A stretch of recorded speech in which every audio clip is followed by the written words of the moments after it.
Sir बहुत बहुत स्वागत है आपका बीबीसी में। बीबीसी से बात करने के लिए बहुत बहुत शुक्रिया।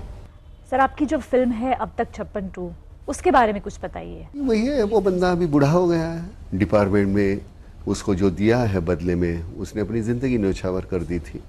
जो उसको कहा गया वो उसने किया, लेकिन आज वो जहाँ जाके बैठा है तो दिक्कत है उसे। कभी सभी से अलग है, चुप है, घुटन होती है लेकिन बोलता नहीं। और ये सब बच्चा देख रहा है और बच्चे को बहुत तकलीफ हो रही है उस बात की कि मेरा बाप बेसिकली पुलिस अफसर है और ये ऐसे जाके कोने में कहीं छिप गया है, कुछ बोलता नहीं, घुटता है। और ऐसे में उसे कहीं एक काम के लिए बुलाया जाता है वापस डिपार्टमेंट में, और पहले तो आने के लिए तैयार नहीं है। फिर बच्चा उसको समझाता है कि नहीं, आपको कैसे जाना चाहिए, क्यों जाना चाहिए। And eventually this chap gets convinced and come back. Nana Patekar क्या रियल लाइफ में भी इतना ही गुस्सा करते हैं? गुस्सा तो हमें आता है हमारे इर्द गिर्द जो घट रहा है उसकी वजह से कोफ्त होती है, तकलीफ होती है। अब हमारे पास एक ज़रिया है ये फिल्म, उसके ज़रिए हम बोल सकते हैं, क्योंकि वो जो घुटन है जो तुझ में है, मुझ में है, आम लोगों में है, वो घुटन को हम एक दृश्य स्वरूप देते हैं फिल्म के माध्यम से। मुझे घिन आती है कि कोई एक कमज़ोर है उस पर ज़बरदस्ती कर रहा है। मुझे घिन आती है कोई औरत से बदतमीज़ी कर रहा है। मुझे घिन आती है कोई घपला कर रहा है। मुझे इन बातों की घिन आती है। वो जो हमारा जो कैरेक्टर उसको भी आती है, उसका तो काम ही वही है। तो रिलेट करना बहुत आसान होता है। अगर रिलेट नहीं होता तो भी तुम्हें एक एक्टर होने के नाते, कलाकार होने के नाते वहाँ तक भिड़ने की क्षमता होनी चाहिए, समझने की क्षमता होनी चाहिए। अगर वो नहीं होती तो आपको कलाकार होने का कोई अधिकार नहीं।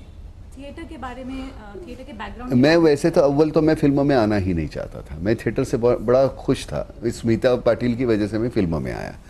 उसका कहना था, नाना ये बड़ा कैनवास है, एक ही वक्त तुम इतना कर सकते हो, इतने लोगों तक पहुंच सकते हो, तुम्हें जो कहना है, जिस तरह की तुम्हारी सोच है, तो मैं चाहती हूँ कि तो फिल्म में आ जाए। और उसकी बदौलत में उसने बहुत ही ज़बरदस्ती की। तो आज की आवाज़ में मैंने काम की थी। उसके पहले मैंने एक फिल्म की थी उसी के साथ, गमन की थी। उसके पहले मैंने डॉक्यूमेंट्रीज़ की थी। तो और वजह ये थी वो करने की, पैसे चाहिए थे।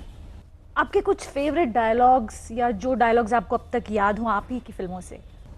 नहीं, ऐसे मेरे डायलॉग के तौर पे मैंने कभी बोला नहीं। वैसे वजूद कब में जाऊँ, हमेशा मैं वो कविता कहता हूँ, कैसे बताऊँ मैं तुम्हें, मेरे लिए तुम कौन हो, कैसे बताऊँ मैं तुम्हें। तुम धड़कनों का गीत हो, जीवन का तुम संगीत हो, तुम जिंदगी, तुम बंदगी, तुम रोशनी, ताजगी, हर खुशी, प्यार हो, प्रीत हो, मनमीत हो। आँखों में तुम, यादों में तुम, नींदों में तुम, ख्वाबों में तुम हो मेरी हर बात में, तुम हो मेरे दिन रात में, तुम सुबह में, तुम शाम में, तुम सोच में, तुम काम में। मेरे लिए पाना भी तुम, मेरे लिए खोना भी तुम, मेरे लिए हंसना भी तुम, मेरे लिए रोना भी तुम, और जागना सोना भी तुम। जाऊं कहीं, देखो कहीं, तुम हो वहाँ, तुम हो वहीं। कैसे बताऊं मैं तुम्हें, तुम बिन तो मैं कुछ भी नहीं। तो वो जो डायलॉग है, डायलॉग के क्रांतिवीर का मुझे मैं डायलॉग नहीं लगता। मुझे लगता कि वो भड़ास थी, वो जो निकल गई अंदर था। वो इर्द गिर्द एक दूसरे की गर्दन काट रहे, वो देखा था मैंने उस वक्त। उसका वो जो एक परिपाक था, वो रिएक्शन थी। या तिरंगा का जो है वो सभी वो वही है, लेकिन डायलॉग करके वो होता नहीं। फिर एक आध लाइन कोई होती है, लोगों को पसंद आती है। फिर तो हाँ, एक मच्छर आदमी को हिजड़ा बना देता है। हालांकि उसके अंतरे जो थे, गिरो साले गिरो, उस झरने की तरह जो पर्वत की ऊंचाई से गिर के भी अपने अस्तित्व को खोने नहीं देता। तो वो जो अंतरे थे वो लोगों के समझ में नहीं, उन्होंने बाहर नहीं किए, वो समझने की कोशिश कम की। लेकिन उसका जो पहले साला एक मच्छर आदमी को हिजड़ा बना देता है, वही उनके जहन में रह गया।